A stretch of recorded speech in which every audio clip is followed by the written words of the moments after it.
Hey everybody. This is going to be my sort of stream of consciousness, immediate reaction thoughts to Star Wars Episode VIII, The Last Jedi. I wanted to do something like this with Justice League about a week ago, but I realized I was seeing it so much later than pretty much everybody else that was interested in it. There's kind of like no point in doing it anymore. So I didn't do that one, but I definitely want to do this one because I know that, there's a lot of people that are interested in this movie and are longtime fans and have been, disillusioned maybe by some of the recent efforts over the last few years, pretty much starting with, well, some might argue starting with Return of the Jedi. But I had a very strong reaction to this movie, and it surprised me, and so I thought I would, put it out there for any who are interested. So I don't have a whole lot written down to talk about here. I'm just going to kind of go stream of consciousness, not a lot of premeditation. I do have a few notes, and I'll try to hit on those as we go along. So the way I'm going to do this is, first up, I'll do the non-spoiler section and talk about some things that I don't think you will mind hearing if you haven't seen the movie yet. Now, if you don't want to hear anything, why are you even watching this or listening to this, right? So go away. But I'm going to do some sort of non-spoilery stuff first, and then I'll give you a clear signal that now it is time for the spoilers. I will let you know. You will not have to worry about that. All right, so here we go. The non-spoiler stuff. My general reaction to this movie, I liked it a lot. I liked it far more than The Force Awakens, and I'll tell you why. I liked it more than Rogue One, and I'll tell you why. I liked it better than all of the prequels, and I think that should go without saying. I know there are some folks out there, particularly younger fans, that really like the prequels, and I kind of understand that, because if your first exposure to Star Wars as a kid was seeing, Phantom Menace or something, then like, for example, my 9-year-old daughter, we watched them in order, in number order, which was probably a mistake, because she thinks of Anakin as the hero of the entire series, and when we got to Star Wars and Empire and Jedi, she's rooting for Darth Vader. She still thinks he's the hero. And I mean, ultimately he kind of is, because he's redeemed and he comes back around and everything, but let's be honest, for 2 3/4 movies, he's the villain. So, I understand people having a different perspective if they saw them differently. I was talking to somebody on Twitter just the other day about how, younger fans that saw that younger fans that had access to the entire series, or certainly to the classic trilogy, 4, 5, and 6, as they say, from the time they were born, they're going to see these movies differently, because, he was saying, well, we could watch them in different order. We could put them in, we watch them all 3 at once, and all that. And I was like, when I was a kid, you watched the one that was in the theater, period. Maybe a couple of years later, they showed one of them on network television with commercials broken into it, which is horrible. I didn't watch that. But, this is before really VCRs or anything, and so, or certainly before DVDs or anything like that. And so, you kind of had to experience them in the order that they came out, and you were limited to seeing them when they were in the theater.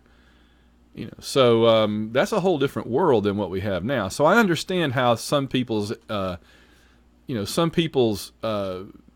sense of these movies is different from mine. I get that. But I'm, very solidly on record as saying that they're Star Wars. For some of you, that's Episode 4, A New Hope. But no, there's Star Wars, and then there's the others. And I think that they're kind of like Star Wars, and then the others, okay? So let's talk about Episode 8, The Last Jedi. I think to talk about The Last Jedi, without spoilers, I've got to talk a little bit about Episode 7 and compare the two. Because here was the thing. I thought Episode 7 did an excellent job of creating new characters. Okay, I thought that they brought new characters into the saga that were different, that offered something, in the same way that bringing Qui-Gon into the prequel trilogy was a good thing, I think, in general terms. I mean, if you go back and look at the prequels, there are a few good things in those movies. Darth Maul's a pretty good thing, and Qui-Gon Jinn is a pretty good thing. what they did with some of those things, no. And some of the other characters, and you know who I'm talking about, no. But there were a few very good things added to that prequel that were created for that prequel trilogy. And it's the same thing with The Force Awakens. I thought Dameron Poe, what little we saw of him in 7, he was interesting. He kind of had the potential to be a new young Han Solo type of character. You can kind of see the amalgams they're going for here, right? I thought that Rey obviously is a very, very necessary breath of fresh air because you needed a strong female lead character. Star Wars has always had strong women. Princess Leia, particularly in the first movie, was, she was get out of the way, grab the gun and blow a hole in the wall and jump down the garbage chute. And certainly Amidala had her moments. She also had some bad moments, but she had some good moments. So, or Padme, however you want to call her. So, there have been a tradition of a strong female lead, and I thought Rey is at least as good, if not better, than those. Finn, I think he's a really cool character because it's interesting to see a character that crossed over from being with the quote unquote Empire or New Order or whatever to being with the Rebels, and I like the idea that, and this is not really a spoiler, but in the new movie they actually give him a couple of very brief moments where his having familiarity with the other side is useful. They're thinking there, right? They're thinking, okay, what do we do with Finn in this movie? Well, he worked for the New Order, so he might have some inside information that could be useful. So I thought that was a very good thing. They brought in the new character Rose, who I like very much, and I'll say more about her in the spoiler section. You've got the old characters like Leia and Luke, of course, and you've got and Chewie. And of course, you got the new droid like BB-8, who I think they do a lot of really good stuff with BB-8. And I think, honestly, in practical terms, the best thing about BB-8 is he has a very similar personality to R2-D2, if maybe a little more feisty, a little more lively, which is good.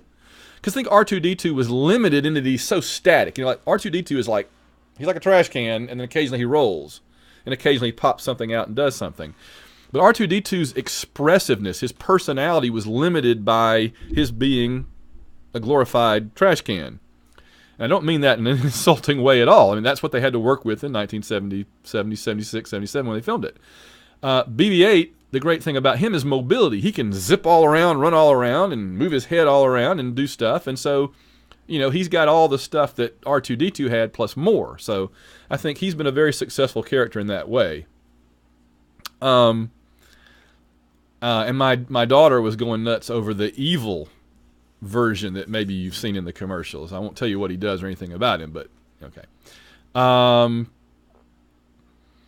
So 7, The Force Awakens introduced some new characters, but it didn't really do much with them.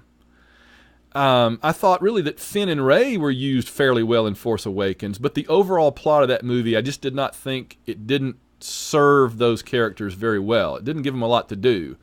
And a lot of the secondary characters didn't get a lot to do, like Phasma, Captain Phasma. She's a really cool character, but in the tradition of Star Wars, and honestly, that's in the grand tradition of Star Wars, right? Introduce this really cool, visually interesting character, and then do almost nothing with them. Exhibit A, I'm wearing Exhibit A right now, okay? Really visually cool character, and then just kind of underwhelm us with what they do. Darth Maul, right? Did some pretty cool stuff, more than this guy, Boba Fett. Boba Fett, by the way, is on my shirt, those that are just listening to the audio version. Boba Fett, totally underused. Darth Maul should have been a villain for longer than just, one scene in that one movie. They squandered him. So Star Wars has a tradition of introducing cool visual characters with a cool, power set or something interesting about them, and then underusing them. And I thought a lot of characters in The Force Awakens were underused or were in dumb storylines, like the whole Star Killer base thing. Dumb storyline, right? So Kylo Ren. I thought Kylo Ren could have been an interesting character, but I just was not overwhelmed with the level of sophistication that went into his character and his writing, the writing of him. Okay, more about that. All right. I'll say this in the non-spoiler section. The new characters are back, and they get to do stuff. They get to do stuff. It's cool. And they get to pretty much all do cool stuff. They get to use their whatever it is about them. They get to be interesting. This movie is far superior to The Force Awakens in terms of letting them do stuff. And so I give it very high marks for that. There have been so many recent science fiction movies that they have the actors, they have the director maybe, they have the visuals, certainly, the effects, the money, all that, and they just don't get the story right. They just don't get story right. Prometheus is the big one, right? There was so much about Prometheus to love, except that script. Oh, gosh. So dumb. Star Trek Into Darkness. And what did those two have in common? What's his name, the screenwriter? The guy that worked on Lost. I can never remember his name. I don't want to remember his name. Star Trek Into Darkness, great visuals, great effects, great cast, terrible story, terrible script, terrible writing. And of course, The Force Awakens, Star Wars Episode 7. Everything about it was beautiful, amazing, exciting, except, for the most part, the script, the writing. So, I think we can now also say, as I continue in the non-spoiler section for just a couple more minutes longer, I think we can now say that this new Star Wars trilogy is not classic Star Wars any more than the prequels were classic Star Wars. Each trilogy has its own flavor. And just because they brought back Mark Hamill and Carrie Fisher and Harrison Ford for some of these, in different ways for these movies, doesn't make them classic Star Wars. This is a new trilogy for a new generation with a new generation of actors, and that brings with it its highs and its lows in different degrees in different movies. But it doesn't feel the same as the classic ones. It's trying to be more sprawling and do lots of little set pieces and all in a different way than the original trilogy did, and certainly a different way than Star Wars did, because Star Wars was one story with a beginning, a middle, and the end, and a very strong through narrative all the way through, which would only take asides to show the villains, really, right? I mean, Star Wars, you have the heroes, and their stuff is happening to bring them together. They get together, and then you have asides of what the villains are doing in reaction to this, and you go all the way through the end, and you blow up the Death Star, and everybody gets the medal, and the end, boom, one story. That's why I love Star Wars so much. It has a story, a single story, a straight-through action line, and it's a good story. It's a great story. It's an edge-of-your-seat story. And Empire doesn't have a beginning, doesn't have an end, and I call Empire a series of unfortunate events in a galaxy far, far away. They may be very fascinating, exciting events, but that doesn't make for a story. That makes for a series of events. Return of the Jedi had the potential to be great, except that it rehashes some of Star Wars with another Death Star. We'll see that again. And Muppets and Ewoks, right? So Jedi has parts of it that are great and parts of it that are just so disappointing. So this is a different trilogy, and it's got different disappointments. It's got different things that are really cool about it. So shall we talk about spoilers now? I guess I've been talking for 13 minutes or so, so let's go ahead and woot, woot, woot, ooga, ooga. Spoilers coming, spoilers coming. Avert thine eyes. Look away, look away, look away. Okay, so if you're ready for the spoilers, couple of things that jumped out at me about this movie. One was you have after the opening crawl, which has a very different flavor than anything from the original trilogy, but still that same structure, and that was good. Is you have, and I'm not going to go through the whole movie, but there's just a couple of things from the beginning jump out to me. That opening bit was kind of odd, where you have a British actor, Imperial Commander, General, Admiral, whatever, Howe or Hall or whatever his name was, starts with an H, one syllable, prancing around the bridge, doing his villainous monologue to Dameron Poe, and Poe acts like he can't hear him, and stretches that joke out and stretches it out. Now, I'm sitting there in the theater going, this is Guardians of the Galaxy. This is Chris Pratt. This is Star-Lord. This is not Star Wars. And that kind of put me off for a minute. But then I realized, you know what, though? He's the Han Solo character of this trilogy in some ways, right? The rebel flyboy doesn't do well with authority, doesn't take any crap, doesn't do well with orders. He's the rebel flyboy, but Han Solo, think about the detention cell block scene where Han was doing a conversation kind of evocative of that. Large reactor leak, large leak, very dangerous. That whole business. That was kind of similar. So a lot of just keeps jumping out at me that a lot of what this new trilogy, these two movies so far, 7 and 8, have done is they've gone. It's like they've gone through 4, 5, and 6. I'll just call them.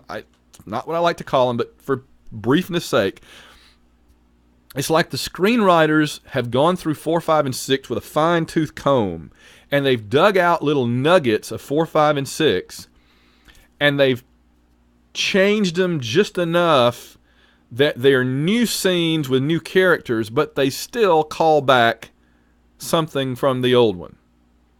Right? And it's all the way through 7 and all the way through 8 are these callbacks where they are, I don't want to say rehashing, but it almost is rehashing.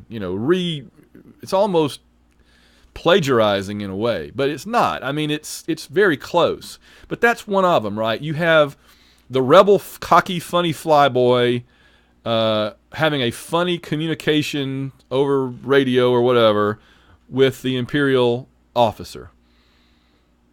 So, there's that. So I don't have a problem with that as much as I did at first, because I think that what made it stand out was it was the very first scene.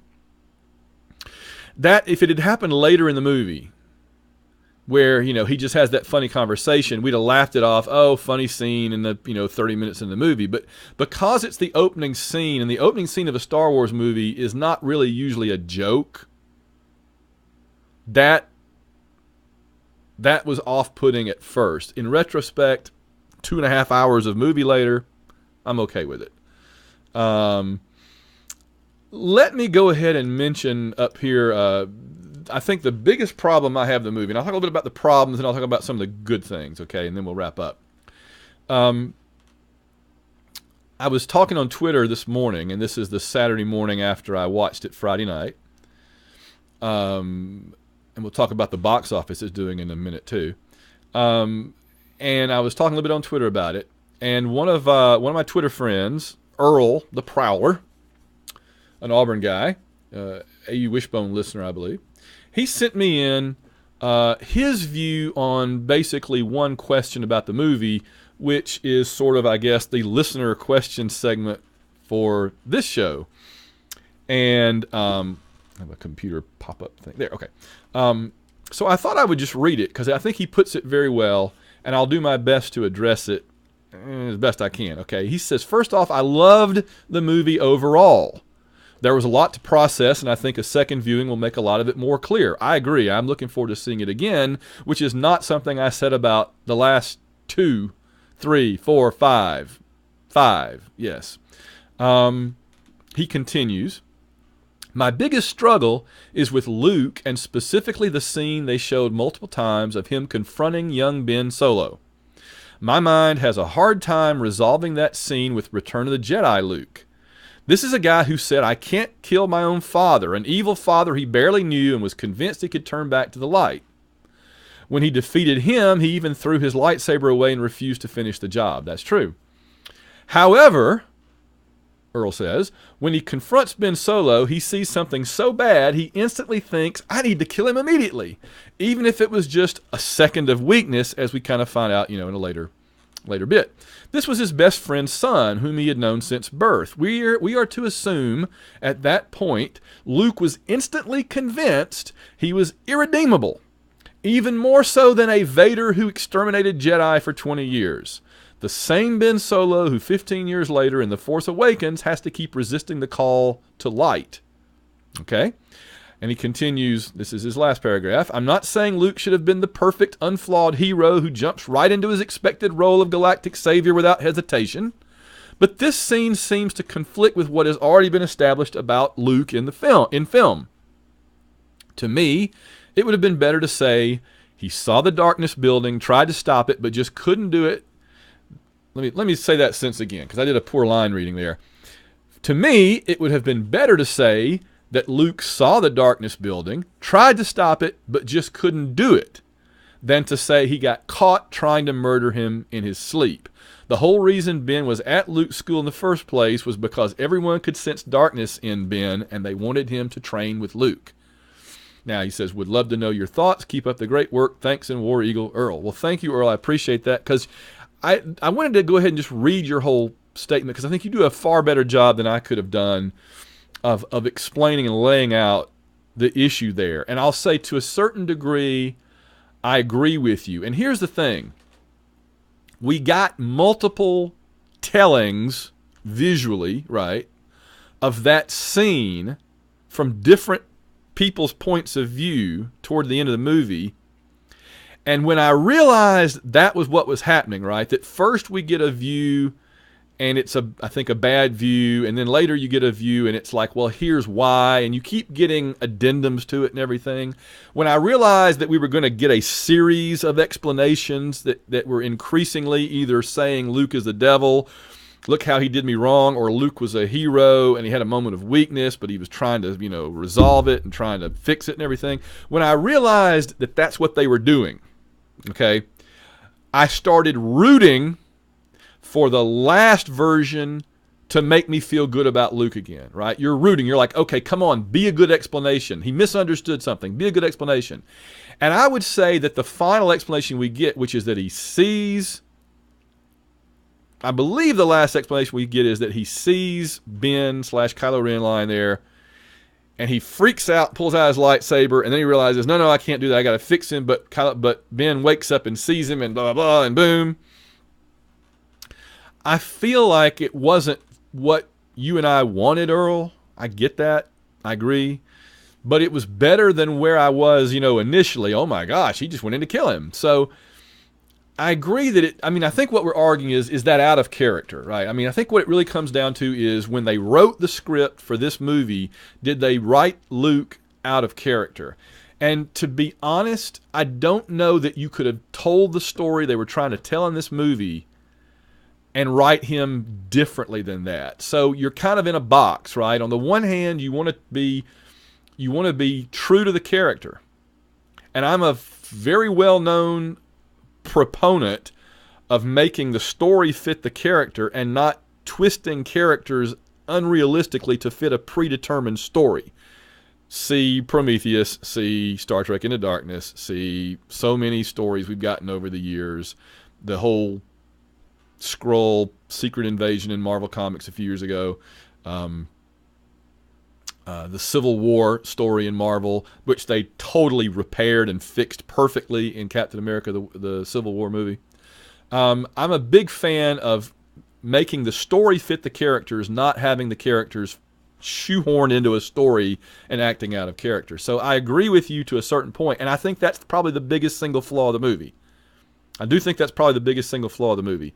But I think that they mitigate it enough, okay? They mitigate it enough in the subsequent versions that I can live with it. I think. If I see it a second time, maybe I'll change my mind. But see, when I see it the second time, I'll know where they're going with it.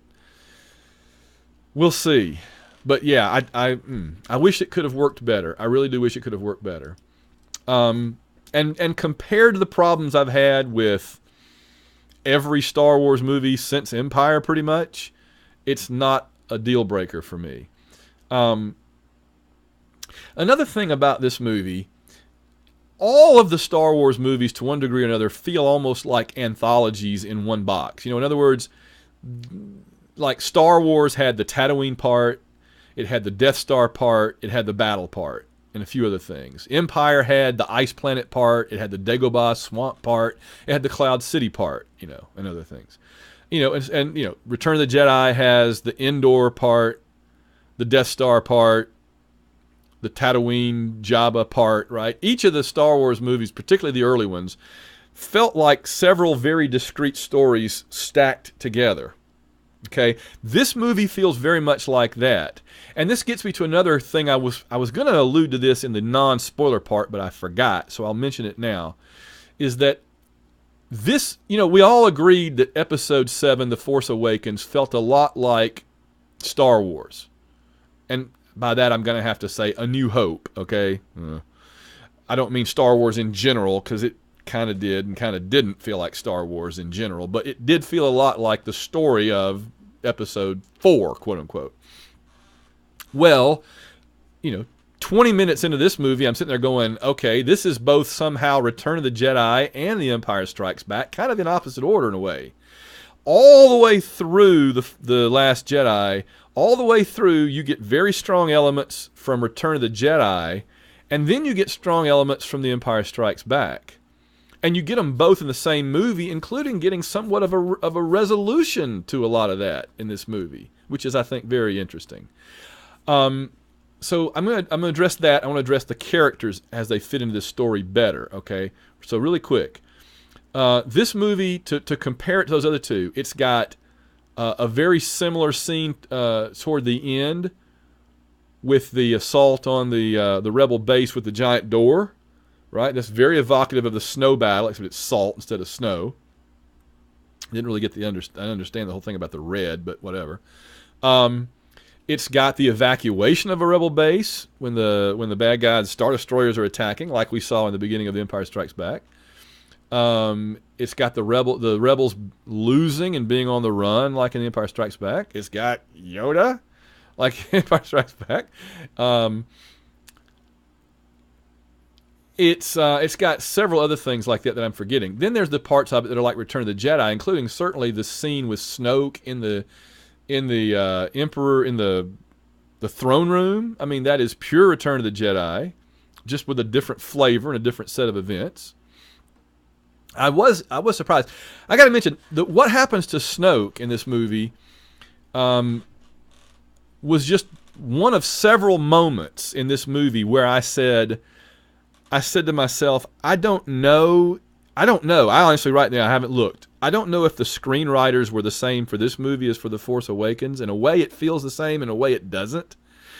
But if it was the same screenwriter, I give them credit for being willing to step away from what they were doing in the first one and do something different here, because here's why.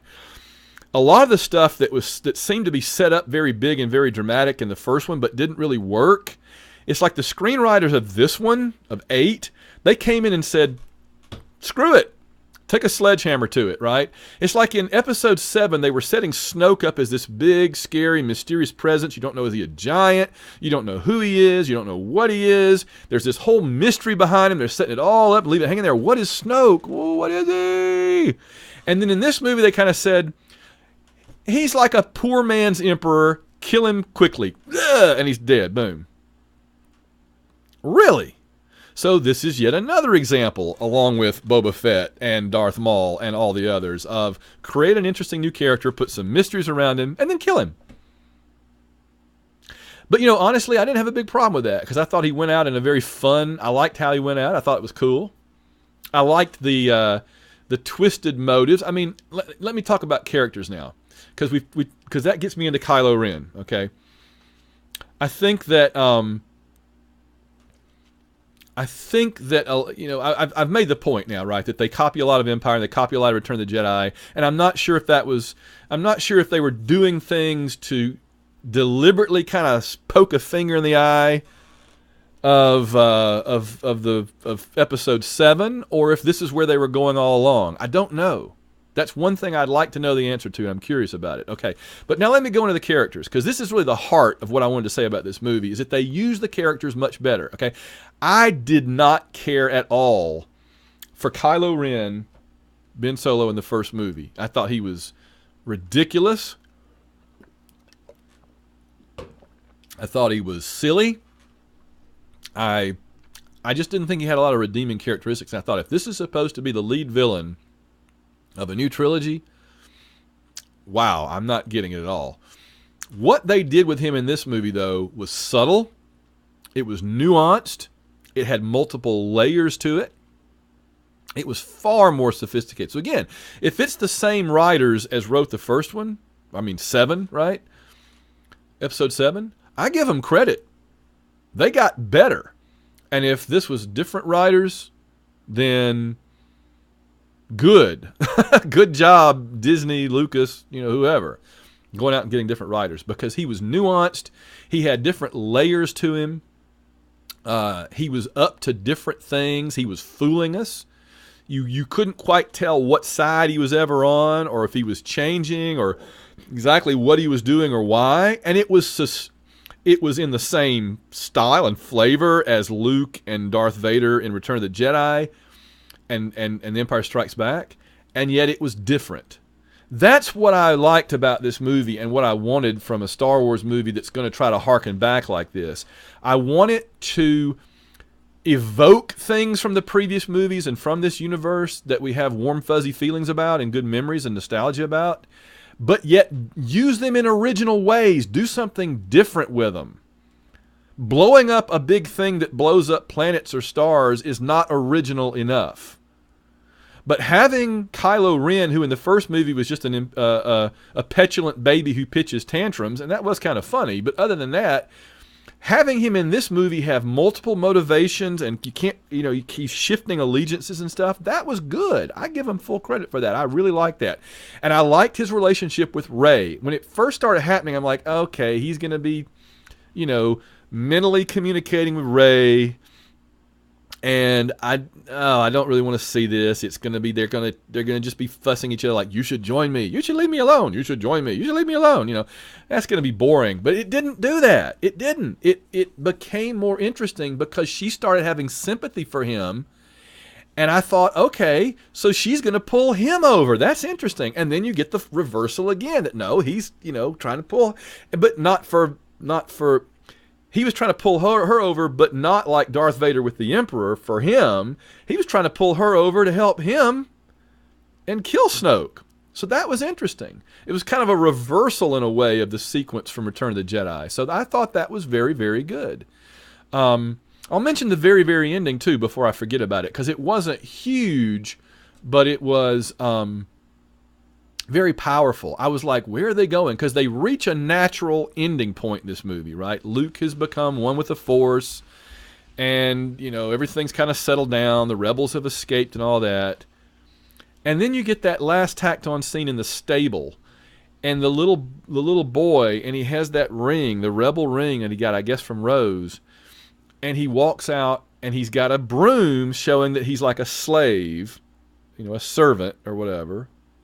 And then he turns it around and points it up like a lightsaber, and he's looking up the stars, and that's where it ends. And I thought that was so effective because it was a really nice moment, a good visual moment, a good emotional moment, a good callback to the earlier part of the movie, and a callback to the fact that almost all of the old generation of rebels are gone. It was almost metaphorical and symbolic in a way of the fact that with Han Solo dead, and Luke was now gone, and we know that Carrie Fisher in real life has passed away. It made a really nice moment for us to say the old generation has now done their thing, and we love them, and they're gone, and we're looking to a new generation to step forward and replenish the ranks of the rebels. So in that one little visual moment at the very end of the movie, they sort of encapsulated this whole new trilogy. And I thought that was brilliant. I loved it. I thought it was great. A few other things in the movie I want to mention. I thought that the other characters. I loved the character of Rose. I thought she was really good. I thought her chemistry with Finn was very good, and they have a neat relationship, and that was awesome. And I liked the two of them going off on their own little mission, which was really cool. I thought that Benicio del Toro, right? I always get his name confused with the director of Hellboy. I don't know. Anyway, whichever one of them was in this movie, because they both have similar names. He played the Collector in Guardians of the Galaxy. I thought he was terrible. I didn't like him at all in that. I thought he was excellent as the programmer guy. I thought he did a really good job with that. I thought that was good. And I liked that character. I liked that whole subplot with them going off to the gambling casino world. That was cool. And that was something we hadn't seen in Star Wars before. But it fit, right? It totally made sense that there would be war profiteers at Casino Royale, right? I totally got it. It was good. I thought Ren has a great classic Star Wars story, very Lukean, right? Very Leia-ian through this movie. I thought that was great. I thought BB-8 does some really cool stuff. I'm really warmed around to him. I thought he's a very good addition to the cast. I thought Chewie has some classic Chewie moments, and he has those little the little bird thingies that scream that are tearing apart the ship. He got, because some of our fondest memories of the early movies are when Chewie gets annoyed by creatures, like when the Ugnaughts, I think it was, in Empire, bother him and he's and screaming at him, or whatever. It's always funny when Chewbacca gets irritated by something and starts at it. That's funny. That's good stuff. There's a lot of good comedy in this movie, but it doesn't overpower things. I like the story arc involving that red-headed British, imperial officer and his whole deal. I thought he was funny and good in it. Everybody gets something good to do. Princess Leia gets some cool stuff to do, including flying through outer space. That was pretty amazing. Everybody gets something pretty cool to do. I don't want to go on too much longer here. We got to wrap things up. Very quickly, anybody else I want to mention? I know I'm leaving out a ton of really good stuff that I wanted to talk about, but, you get on camera and you start thinking and you just blank out on stuff. But I just to kind of sum it up, I thought all the characters had something good to do. It kept them all busy, kept them all involved, didn't carry them off on things that were not really pertinent. We didn't have weird, excursions that were irrelevant like in some. Had great action scenes, a couple of good space battles. The scene running through the casino and off the cliffs and the fields and everything I thought was very good with the big animals. That was very nice. I don't know. Again, I'm sure I'm forgetting a ton of things, but it all struck me very good. Let's give a final rating to this movie. I was going to mention the box office. Here's some box office information. It is looking like it's going to take in around $215 million in North America this weekend, $45 million on Thursday preview, the second largest Thursday night preview total ever after The Force Awakens had 57. Wow. It brought in $104 million on Friday, and will probably add another $100 million the rest of the weekend. That'd take it higher than 215, I would have to tell you guys that are doing this. The total gross will make The Last Jedi the fourth film in domestic box office history to make over $200 million in its first weekend, joining The Force Awakens, Jurassic World, and The Avengers. And it's making significantly more money than Rogue One. Okay, so there's the box office. Well, all right. So that is my take on Star Wars Episode 8, The Last Jedi. I think right now, and I am notorious for liking movies better right after I see them and then deciding over time that I like them less, right? Because when you first see them, everything's shiny and fresh and the stuff you like stands out, and you haven't had a chance to dwell on the stuff you didn't like as much. So maybe I'll like it less over time. I really liked The Force Awakens at first, and I like it less and less and less over time, but for reasons that I could see at the time. This one, though, I really, really liked it. It's a much better effort. Is it perfect? No. But, Star Wars was virtually perfect. The original Star Wars was virtually perfect in my eyes. There's never been one since then that's lived up to that. None of them. This one is, I think, probably fourth. I do like a lot of Return of the Jedi better than this movie, but as a whole, this movie has less weak places than Return of the Jedi. So it's battling Return of the Jedi for third, probably going to end up fourth once I let all the dust settle. I guess I would, if Star Wars is a perfect 10, Empire for me is an 8, Return of the Jedi is a 7. 7.5. I guess this one is 7. It's competing in decimal points with Return of the Jedi. There's parts of Return of the Jedi I like better than that I like better than any part of Empire Strikes Back. There are parts of Return of the Jedi I like less than any part of Empire Strikes Back. Empire Strikes Back is just a steady, for me, like a steady 8 all the way across the board. It never goes great like Star Wars, but it never goes terrible like some of the others, right? It's just kind of a steady 8. Star Wars is a steady 10. Empire is a steady 8. Jedi is like, oh, it's a 9. Oh, it's a 4. Oh, it's a 9. Oh, it's a 4, right? So this movie is kind of like that. It's like two mountain ranges superimposed over each other. The peaks and valleys don't match up, but they both average out around a 7 something. So, am I this excited over a 7? Yeah, because it's been a long time since we had a Star Wars movie that was that good. It really has. So, all right, I will. The audio rocket will get on out of here, the White Rocket podcast, for another episode, and for you on video, because I have no video editing ability, so I'm just going to end it. We'll see you guys next time. Be sure to visit www.whiterocketbooks.com and www.plexico.net and check out our other podcasts, our other shows, our other videos. We're on YouTube, White Rocket TV, I believe. And if you want to become a supporter through Patreon, there's links on www.plexico.net. All right? So the rocket's going to get on out of here for another episode. Let me find the red button. There it is. And we'll see you guys down the road. Bye-bye.